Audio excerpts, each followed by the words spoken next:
If it's the night before shows and you're trying to make a graphic and you need it done in about 10-15 minutes, watch this tutorial. Now this is a tutorial that we used throughout last year. This is one of our 2 that we used. This year we've got a lot more, of course. But let me go and start with this. So let's just say I'm going on main show when we're talking about college football and we want to talk about Ohio State. And specifically, I'm going to talk about a player.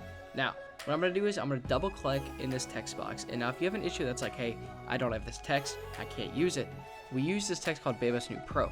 And they're usually the bold one. Sometimes it's bold italic, semi-expanded bold, whatever it is. Dafont.com, DAFONT.com has fonts that are easy to use, but an easier way is to just text one of the producers. They usually have the fonts on them that'll be easier for you guys to get. Now let's just say this is Camden's college football player to look out for. So we're going to go Camden's college football player to watch out for. And it's going to be, of course, an Ohio State player because he is an Ohio State fan. Who would have thunk it? By the way, if you didn't know. Now, next step, this is obviously not an Ohio State player, so we need to find a player. Now, the player I'm going to be using is, again, I'm going to double click in here, Marvin Harrison Jr. Oh no, we have an issue. It's too big. What do? You can double click on the box again. I'm going to make the font a little bit smaller. I'm going to make it about 102-ish. That should be fine. And I'm going to drag it over just to kind of center it a little bit better, just to make sure it's a little bit more even. Now, next issue we got to solve is that's not Marvin Harrison Jr. So what I'm going to do is I'm going to go to Google where I've got all these tabs open ready to go. And I've got, hey, look, this is Marvin Harrison Jr. popping up right now. And I'm going to use this picture up here. What you're going to want to do, you're going to want to find a great picture that has good resolution. Anything over 1,000 is good. I'm going to right click on this and I'm going to hit copy image. Now after that, I'm going to go back to Photoshop and I'm going to click on top of Dak Prescott and I'm going to hit Control V because that'll paste the image that I already have right here. Now obviously this is too big, so I'm going to go to Control T, which is to transform the image, and that will give you this nice little area here where you can drag around and kind of make Marvin Harrison Jr. fit as need be. And so what I'm going to do, I'm going to make him a little bit, I don't want to stretch him out, so I'm just going to do this to him. I'm going to do that. But I want to make it so that I have to show you guys this cool tip to use in case this does happen, because this is a good looking picture, but it's over the border. So what you do is you click on that picture, you go up to the top left here where you see polygonal lasso tool. And if you're just opening up Photoshop, it would usually be the lasso tool. We want polygonal lasso tool.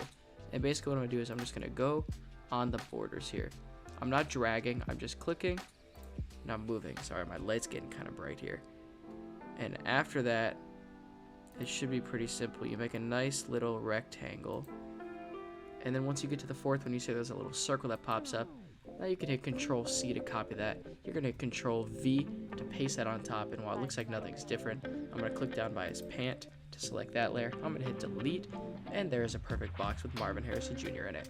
Now, next issue, this is not the Ohio State logo. That is the Dallas Cowboy logo. So I'm going to go back here and find the Ohio State logo. This will be fine. Again, right click, copy, go back into Photoshop. On top of the layer, Control V to paste it, and oh no, look at that. So you're going to want to transform it again and make it a little bit smaller. Now here's an issue. There's this black background here. If you go all the way to the left on your toolbar, I believe it's called, there's this thing called Magic Eraser tool. And if you double click on it or hold it down, you can find these other options that are kind of useful, background eraser or eraser tool, but Magic Eraser is what you're going to use. Just click on the black, it'll usually go away. If you have other issues, usually you won't, because most of the time it's pretty simple. I'm going to make the Ohio State logo smaller, and I'm going to do that to put it right in there. Beautiful.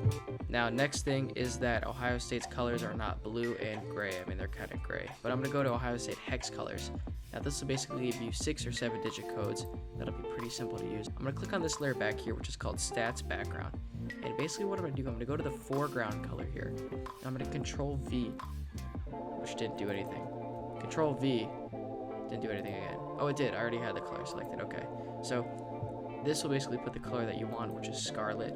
Now I'm going to go to the paint bucket tool here, which is a great tool to fill the background in. And obviously it's not going to let me because it's going to ask me to rasterize, and that's whatever. I had a teacher that told me not to do that one time. I don't really care. Now when you click on this, it'll make half it red, half it blue.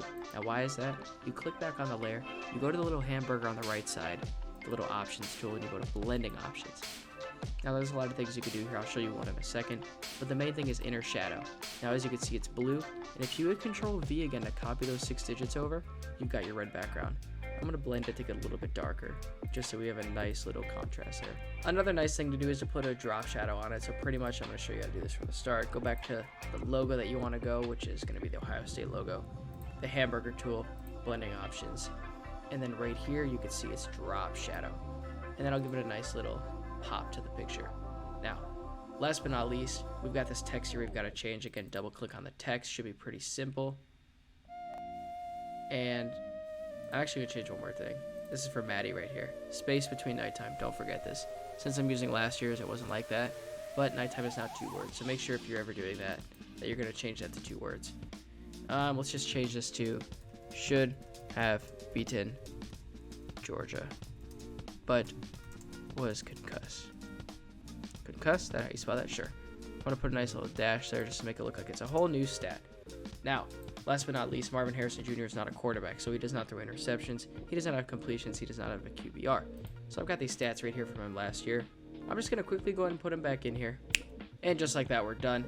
Now, make sure you don't put football good. That's just because I didn't want to look up a 5th stat. But this is a perfectly good graphic. Now, the last thing that I'm going to do here is I'm going to show you how to export this. You're going to go up to File. You're going to go to Save As. And you're going to want to name it something like, I don't know. I'm going to name it Test just because it doesn't really matter to me. And I'm going to save it to this, wherever it shows up. It doesn't really matter to you guys, but as long as you could save it to a spot. This is so that in case you make an issue, you can go back and edit it later. But the main thing you're going to want to do is export, and then quick export as PNG. This is what's actually going to get used on the screen. And again, I'm just going to leave it as test. So pretty much you can close out Photoshop. You're done here. The moving background the producers will give you, or it's in a folder somewhere, just ask them, they'll give it to you. I already have all of them loaded on my computer, so it makes it a lot easier for me. Now when I open up Premiere Rush, this is a free version of Adobe Premiere Pro, and it's just the easiest way that I make my graphics. So I'm going to go ahead and put my moving background, which I have in this thing called, I believe, Nighttime Templates. No, I'm not even a part of Nighttime anymore. Oopsies. Main Show Templates. And I'm going to go to the moving background, which is right here. And I'm going to drag it right here. It's going to be about a minute long. That's whatever. That's totally fine. And I'm going to find the test, which is going to be, again, make sure you put the PNG, not the PSD. The PSD will not work. You have to put the PNG of what you just made, which is why you quick export as PNG. Now to make it a little bit easier to see, here's our thing right here. I'm going to go ahead and stretch it out to fix to the 1 minute mark-ish. And as long as you do that, it's pretty simple. There is your finished graphic. And once you export it, another important part is when you export it, to make it easier on us or the production people that are doing playback, make it GFX. Type it as GFX dot. That way when it shows up in the flash drive, it's just easier to see. Now let's look back at this one more time. Marvin Harrison Jr., this thing all looks good. Make sure it's all spell checked, all that good stuff. I don't really care about that right now.